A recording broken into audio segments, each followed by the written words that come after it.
Hey there, everybody. I'm here again for another BLT recap and analysis. Um, right now, I'm going to be talking about week 2. I bring ground spam, essentially. So, I have a 3 ground core. Landorus is my primary rock setter, running the same set as I did last week. And then I'm running Arceus-Ground with Gravity. Actually, you'll see this is heavily punished that I'm not running a defogger here in this game. Groudon is running a rock polish set because I have Landorus on rocks duty. Mawile is my primary Xerneas check. Groudon becomes my secondary Xerneas check. And then Xerneas itself is actually a choice scarf, so it gets a lot of power and speed, and it does decently versus a lot of offensive teams. And then I'm running defensive Kyogre, which is pretty decent versus a lot of builds, but doesn't actually do that much this game. So I'll go ahead and jump into the replay. I'll talk about my opponent for a little bit, Gunnar Rohan. He's like probably one of the best Ubers players on Showdown, and he is the best player, Ubers player for BLT.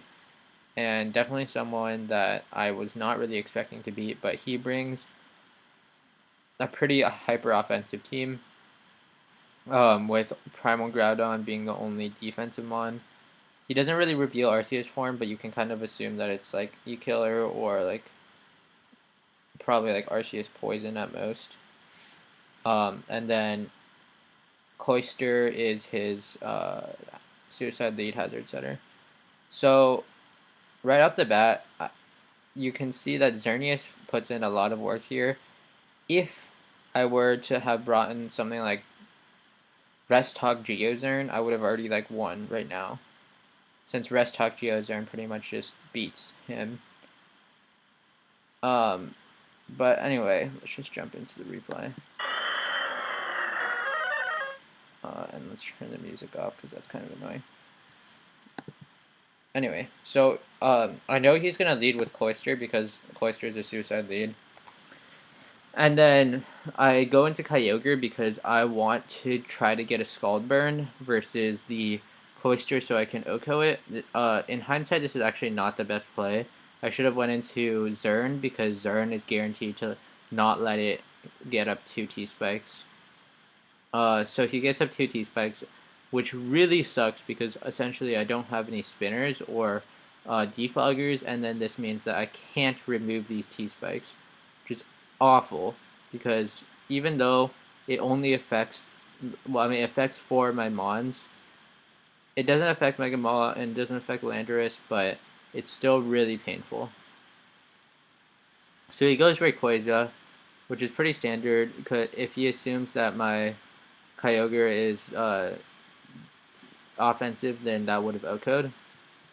I'm pretty sure this is Choice Band at this point, but I get the burn, and then he goes for another Dragon Ascent where I can rest on it because he's assuming that I don't have rest or anything, but my rest pretty much recovers this. And then he goes into Pedon expecting, well, like, for any Sleep Talk rolls, not knowing that I have Toxic, so I get the Toxic off on him.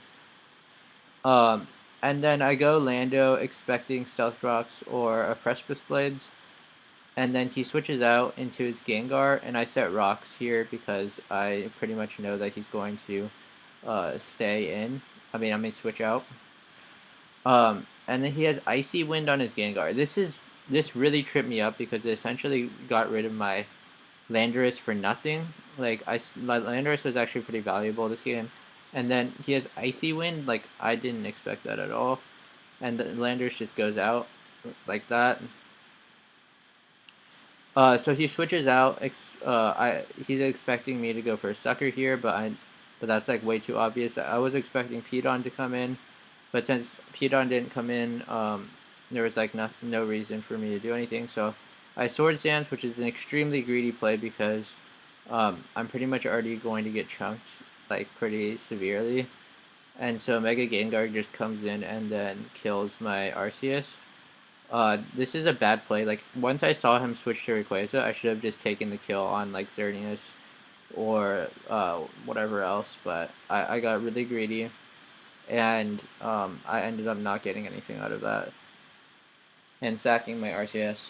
And then here, another bad play. I should have just went into Mega Mawile, but I decided to go in Kyogre and then try to go for a Sleep Talk roll, which was, like, really stupid. I don't know why I did this, but it ends up in Kyogre just dying for no reason. And then I go into Mega Mawile afterwards, and he goes for the Protect on my Iron Head, and then he predicts that I'm going to go for Iron Head again. No, he predicts me going for Sucker Punch this time, but I just go for another Iron Head. And then I go into Xerneas to absorb the hit, the incoming Precipice Blades, and I get chunked really badly. And then here I have to go, I go for Moonblast because I know that I'm going to get the kill with Toxic, regardless of what I do, pretty much. And then he goes into Gengar, and I'm expecting the Protect. I go for the Rock Polish. If I went for the Precipice Blades, that would have been a decent play for me, but I still would have gotten Revenge killed. So it didn't really matter at this point. I had already lost. So I just go for the Sucker because I know that it's his play to not just to sack it. And then he comes into Arceus and then just ends the game. So the big plays that I made a mistake on was missing out on using Arceus, and then killing Primal Kyogre for no reason as well. So I lost 2 months for almost no reason, and then it really sucks. But I made a lot of mistakes during this time. If I had went back and corrected the first 2 matches, I could have won these much easier. My teams were actually not amazing either, looking back on it, but I wouldn't blame it on my teams, but rather on my own play. So that's the end of week 2. Also, my team lost really badly both the first and second week. We were 1-8 because 9 matches are played, so we won 1 out of the 9 matches in the first week and 2 out of the matches in the second week. So we're in a really bad position, but overall, this is pretty much the last time I really have such a bad match. After this match, I kind of pick it up again and start to bring some better teams and play a little bit better. So, yeah. I'll see you guys next week for another BLT recap and analysis.